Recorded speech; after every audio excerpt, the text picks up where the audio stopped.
For the first ever music theory doctor interview, I would like to welcome Professor Lex Silbiger, Emeritus Professor in Music at Duke University in Durham, North Carolina. I'm honored and grateful that Lex is able to join us today and talk about his musical background and some of his research. As a child, Lex managed to escape from the Nazi occupation of the Netherlands with his family, and I would very much encourage viewers to watch his account of the escape at the link given below. Lex eventually settled in the United States, where he obtained 2 PhDs, one in engineering mechanics and one in music, before being appointed professor of music, first at the University of Wisconsin in Madison and in 1985 at Duke University. He became an emeritus professor in 2002. He is an honorary member of the Society for 17th Century Music and served as the Society's president from 2015 to 2017, as well as having been the founding editor-in-chief of the Web Library of 17th Century Music. Welcome again, Lex. Thank you, and thank you for that nice introductions, and hello, everybody. Lex, I would like to start by asking you on how you developed your interest in music and music scholarship, and why and how you moved from physics and acoustics into musicology. Okay, I should begin saying that my interest in music certainly predates my interest in physics. Because of my childhood and the war situation, I was not able to start music until I was about 11. I started on the accordion. We did not have a piano. My father thought that would be a nice thing for me to do. I very soon started playing classical music on the accordion, and my parents realized that a piano would really be more appropriate. And so I got a piano, and from there on, music filled my life, as it still has to this day. However, at the time, music was not considered a suitable profession for a young man from the middle class. And my father was an engineer, and so it was thought it'd be good if I did something in that direction.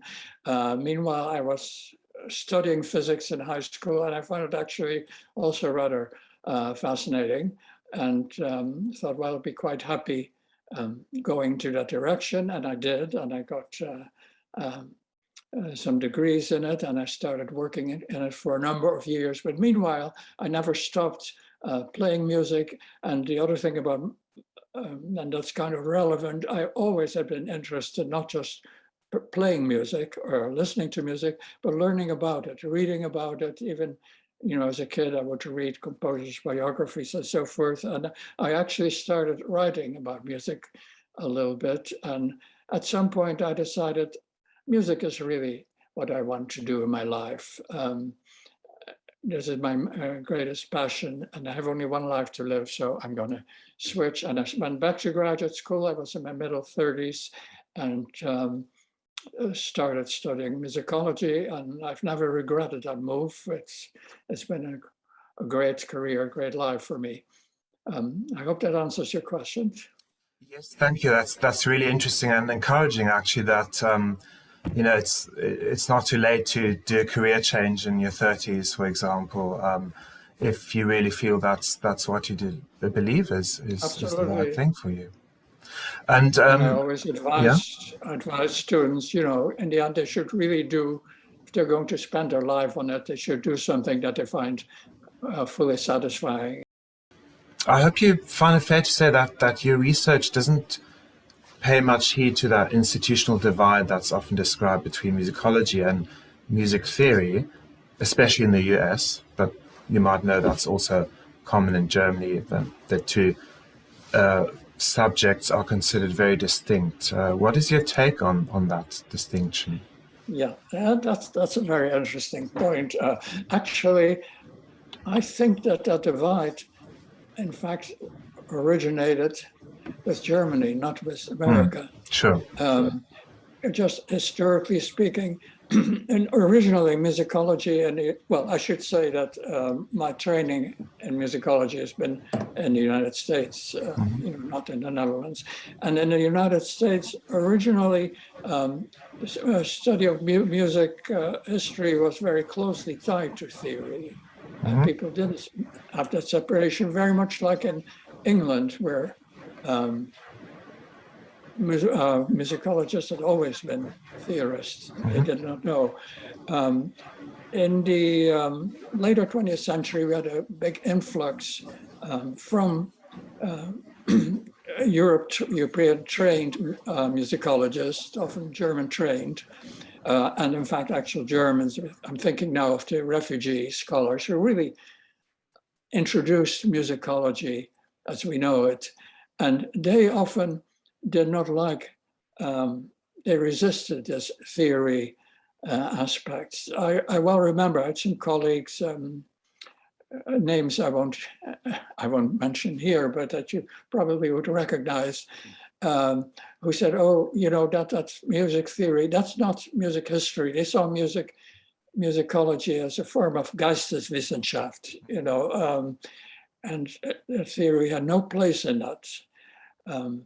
And I know myself at the department at Duke, I struggled hard against them trying to make sure that our students did study theory, because I don't believe in that separation. At some point, I'm not sure quite when, maybe it was in the 80s, the music theorists left musicology. I don't know if they were kicked out or decided they wanted to go out on their own, but they're separated. It makes no sense. I have some colleagues who, all the work they call themselves music theorists, or at least their appointment is in music theory, but the work they do is purely, musicology. It does have a little bit to do maybe what they're teaching. The music theorists tend to teach theory.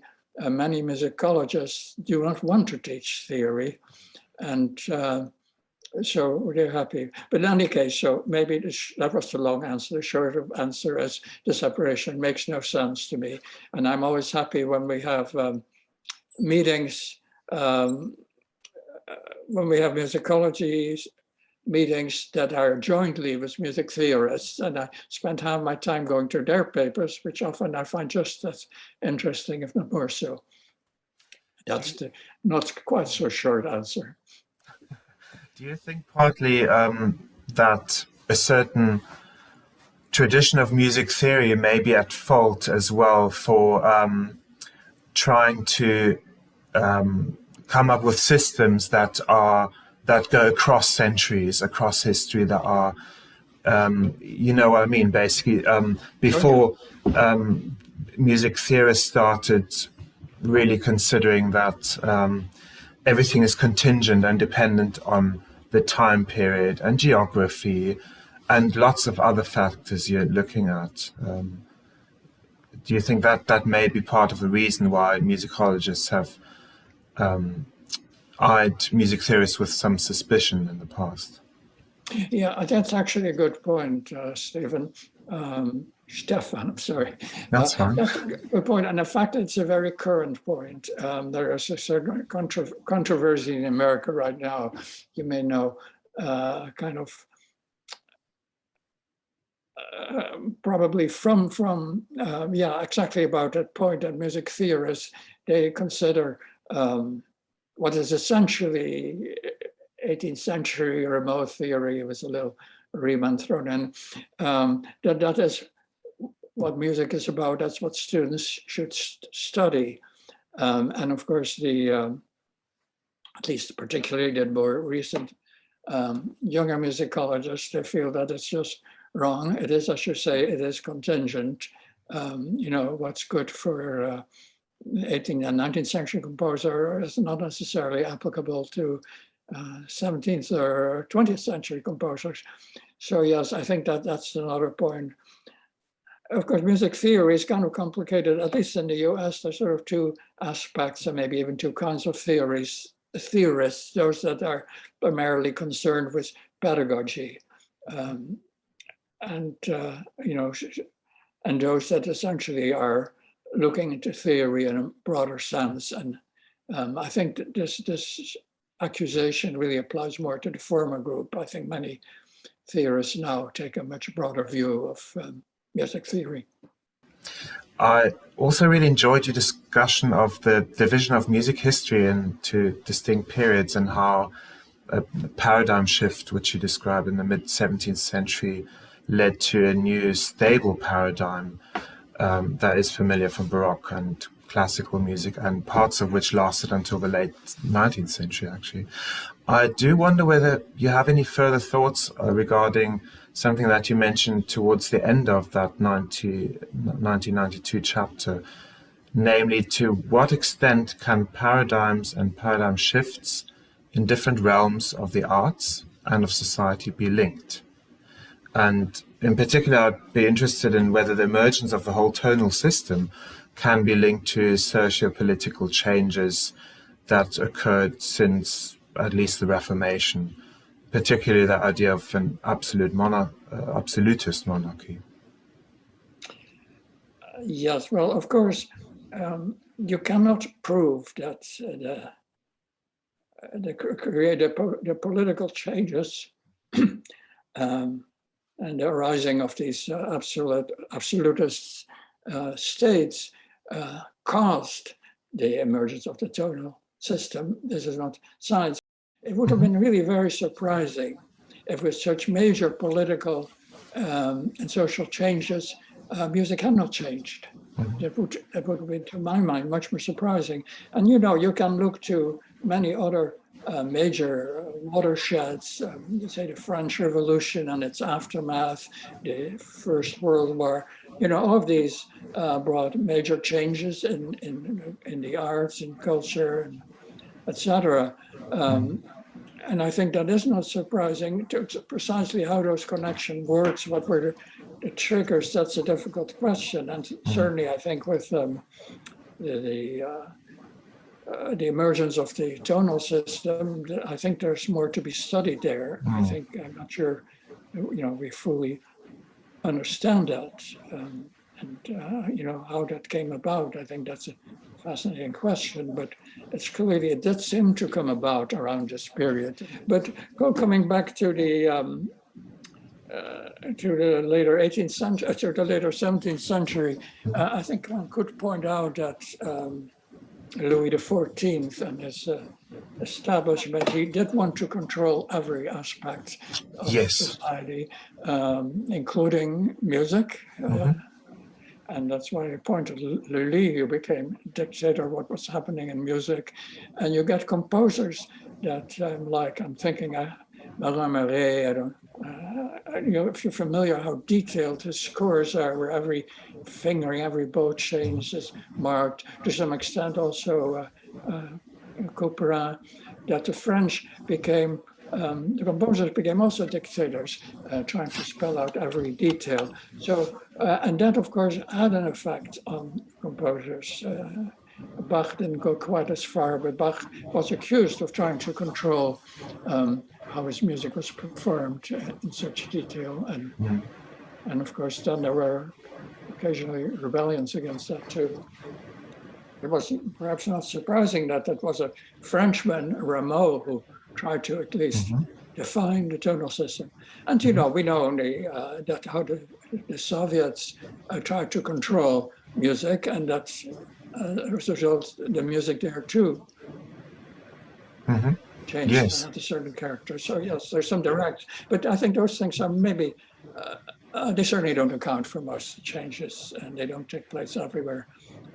There are many changes one can point out that the result of technical innovations, the rise of the cello and of the piano later on, they are not necessarily the result of political changes. Just technological developments. Yes, although of course the at least the increase in size and volume of pianos has been linked to the larger concert halls. The fall, if you want, of the aristocracy, and that in order to make music economically viable, that's why we needed to go to large halls, and that's why we needed to adapt to pianos. That's true. And, Yeah. you know, all instruments essentially needed to be adapted to this new social situation, economic situation. I would like to turn to a topic that I, as you know, have a particular interest in, namely that of the technique of ground bass or basso ostinato, and also the closely related genres of chaconne and passacaglia. Aside from early music specialists, many musicians and people interested in the European art music tradition will probably first think of Bach's solo violin chaconne as an example, which, as you point out in your article in the Journal of Musicology, is actually a bit of an anomaly, rather than being a typical example of the genre, which by the time Bach composed the chaconne, of course, had already spanned more than a century. Can you elaborate a little on how this piece shaped our understanding of the chaconne as a genre? Yes, that certainly, you know, has to do with the Bach reception. I mean, by the time Bach wrote that chaconne, the chaconne was no longer of central interest to composers. In fact, as you know, and I point out in my article, Bach actually wrote very few ground-based pieces because that was not, if you want, what people are into. I mean, Vivaldi, for instance, I mean, set kind of a model of music that was constantly moving to other keys, spinning on, if you want, and the idea of being chained down by a ground bass was no longer attractive. I think Charles Burney later on said it was essentially, I forgot, he said either Gothic or barbaric or something like Gothic, that. I believe, yeah. Yeah, Gothic. That was, so with Bach, Bach, of course, as we know, was interested in his the history of his ancestors, musical ancestors, if you want. He was interested in earlier music and would occasionally compose something using earlier techniques. And I think he probably considered writing a chaconne a challenge. And the challenge was, in fact, how to let the music, you know, go here. Trying to think how to best put that. You know, to be to explore different keys. Be very, well, let's say, to be very free, and yet at the same time being anchored down by the ground bass, and how to make those two things work together. And it was a, you know, a fantastic piece as a result. Crazy piece, really, and certainly not a typical chaconne. Definitely not, yeah.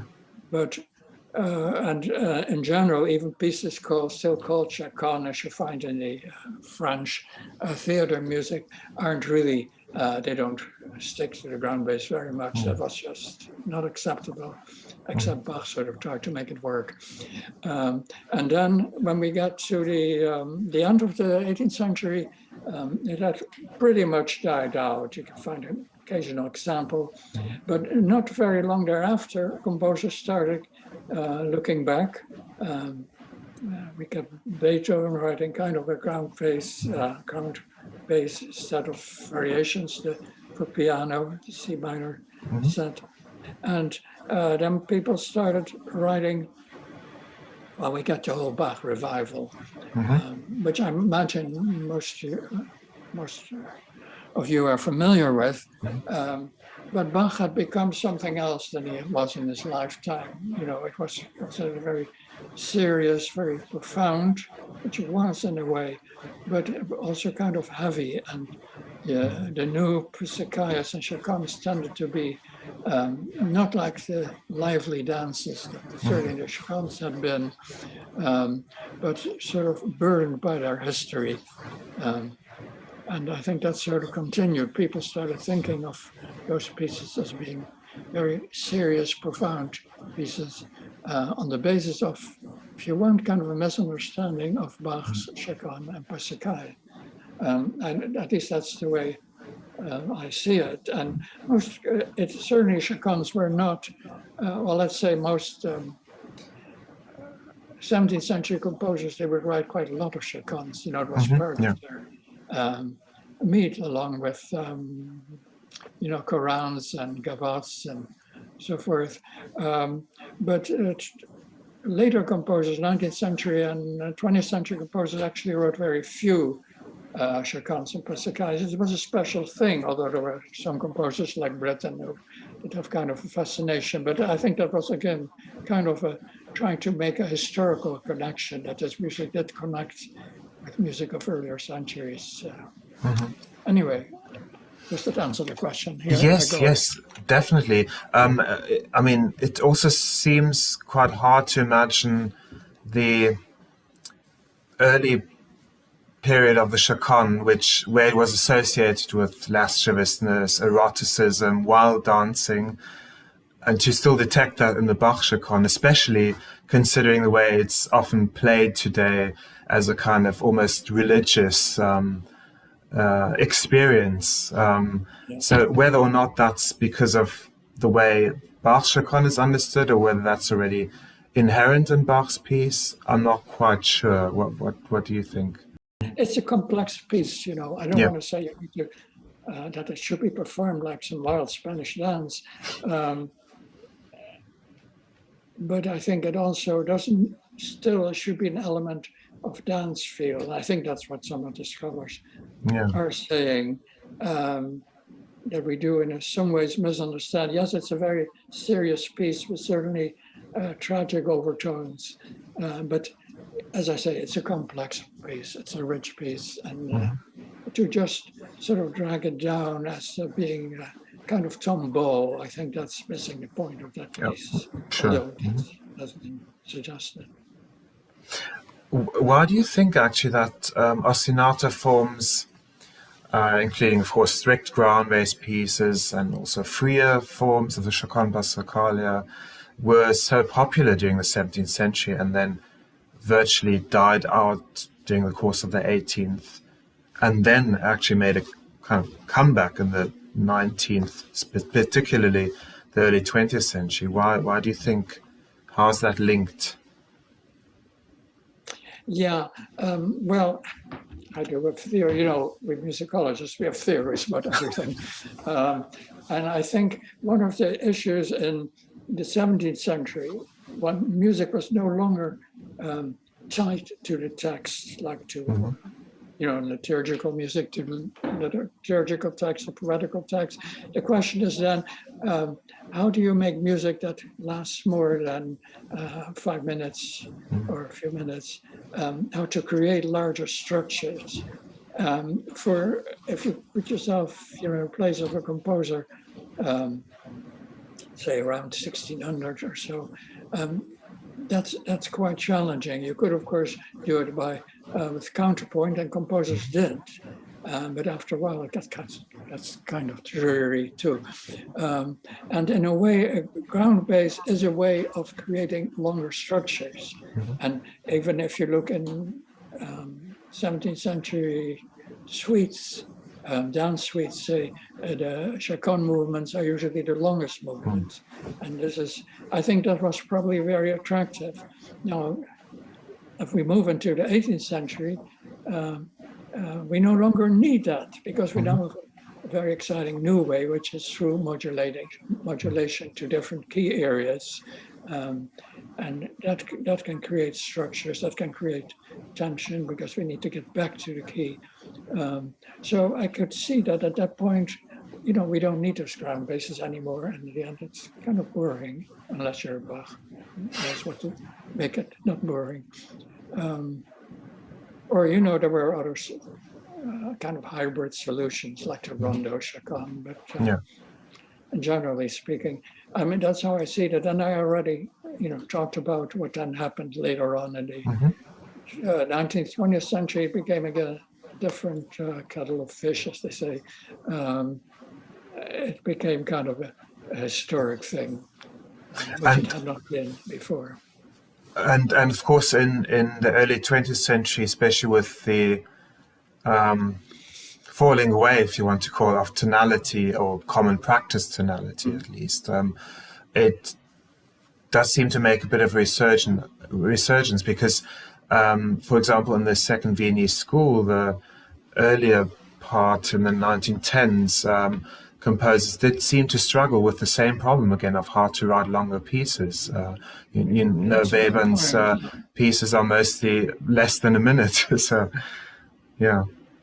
Yeah, that's a very interesting point. I hadn't thought about that. That in a sense, when we no longer have the tool of tonal tension, of keys, then in fact we are again at C, and then a form of ground bass or something along those lines becomes attractive. I could see that.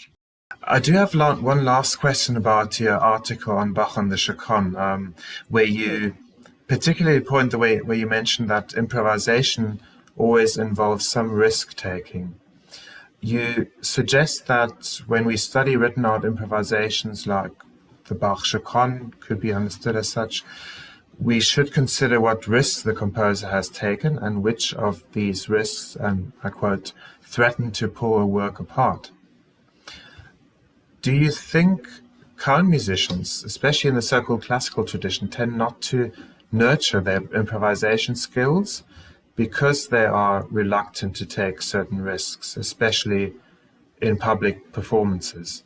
And if so, that interests me, especially as a teacher. How can we, as teachers, encourage our students to overcome these inhibitions? Yeah. Good point. Well, I think, of course, a major contributing factor, no doubt, is the recording. That one of the reasons musicians are reluctant to take risks, because if they go wrong, it may appear on YouTube throughout the world the next day. And that makes you, I guess that's kind of inhibiting to a lot of musicians. And it's true that composers were still improvising into the earlier 20th century. And that sort of stopped. Again, this is one of those things. Is that caused by the technology of recording, or is this just something that happened together? I don't know. How to encourage, because improvising, it's a lot of fun, and I think you do, right? Realize continual parts, or you have done that, and yes, that's a very, you feel you're being creative. It's and certainly many aspects of our musical practice, thinking of jazz and kinds of pop music. But especially jazz improvisation is very central. And they, of course, need to learn theory in order to do that as a side observation. But there are some musicians today in the classical world who also are improvising again. Trying to think, there's some pianists who actually will improvise pieces in any style you ask her, but. Yeah, generally, I think it should be a more central part of their training. Their music, even their performance of traditional music, might be more exciting if they have a sense of improvisation. But of course, it was also kind of disapproved. You need to stick to the score. Yes. You must not do this. And I know when Baroque musicians started putting in ornaments and diminutions, a lot of people objected and thought this was horrible. There has developed a kind of tradition that classical musicians have to follow the score as closely as possible. That is perhaps less so nowadays with historically informed performers, especially of earlier music. And of course, in jazz, there is basically no score. You could argue in much cases. So, they don't have to worry about anybody checking the score. Yes. They're not playing what the composer wrote, but of course, the whole role of the composer has kind of changed. It hardly exists as it is in pop music practice. I mean, that is kind of a peculiarity to the Western classical tradition. Putting the composer in a central position. And as we know, if you use some of the music streaming services like Apple Music to composers kind of a tertiary role. First is the name of the artist and the album and the name of the song, and the composer comes sort of at the end. And that's certainly not the way it's in the classical music tradition. Yes, agreed. I suppose it does take a very slow and long process to and many of us to try to reintroduce, not just reintroduce, but really encourage students to improvise again more. Not that it's not done, but as you said, not on nowhere near the scale that it used to be, perhaps 100 and more years ago. Yeah. Finally, Lex, what advice would you give viewers who are interested in music research, specifically music theory, and who may struggle to access materials and teachers? Yeah, which is, of course, if they are not connected with, a institution of higher education, or or have access to a major research library, this is very difficult. My first advice would probably be, do try to connect in some ways with an institution. Unfortunately, there was a hope with the rise of the internet that we now would be able to make scholarship accessible and the sources accessible to the whole world. And unfortunately, a lot of publishers, of course, saw their livelihood was being threatened. And so even when they went online, they put their stuff behind what we call behind a paywall. And, I'm thinking of some major publishers. Again, I don't want to mention names, but you can, if you don't have a connection with a library that has a license to use them, if they do, then it's free for you.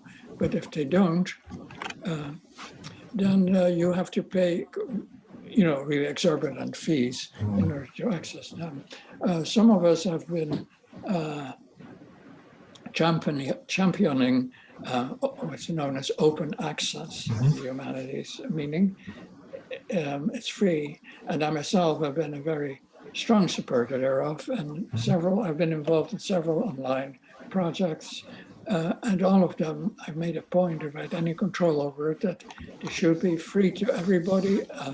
Some of my own sites, you don't need even a password or anything. You just go and put in the URL, and it's all for you. That's true of my Frescobaldi thematic catalog, which is actually a large database of about Frescobaldi's works.